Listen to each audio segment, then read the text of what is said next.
সাংবাদিকেরা যখন প্রশ্ন করেন এবার ঈদে আপনার বাজেট কত, কেউ বলেন 1 লক্ষ টাকা, কেউ বলেন 2 লক্ষ টাকা, কেউ আবার বলেন আমার বয়ফ্রেন্ড ইতালিতে থাকে, সে 5 লক্ষ টাকা আমার জন্য পাঠিয়েছে, কেউ আবার বলেন আমার গার্লফ্রেন্ড আমার জন্য 5 লক্ষ টাকা পাঠিয়েছে, কেউ আবার বলেন যে হয়তো আমার বাবা যে অল্প কয় টাকা বাজেট দিছে এটা দিয়ে আমার একটা প্যান্ট হইব না, কেউ বলে একটা পাঞ্জাবি হবে না, কেউ বলে একটা ট্রাউজারও হবে না। দেখেন, আবার কেউ বলে আমার ভাবে নেই। তো আমি হয়তো আমার গার্মেন্টসের দোকান, আমার এখান থেকে একটা এক্সপিরিয়েন্স দেখলাম, অনেক বাবারা এখানে আসেন, আসার পরে তাদের সামর্থ্য তেমন একটা নেই।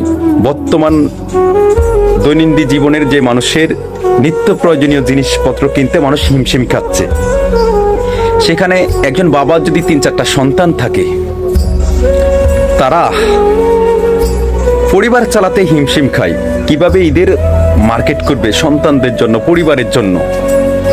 তো বাবাদেরকে প্রেশার দিয়েন না, বাবারা যেন কত বড় একটা বট বৃক্ষ, যখন না থাকবে তখন বুঝবেন।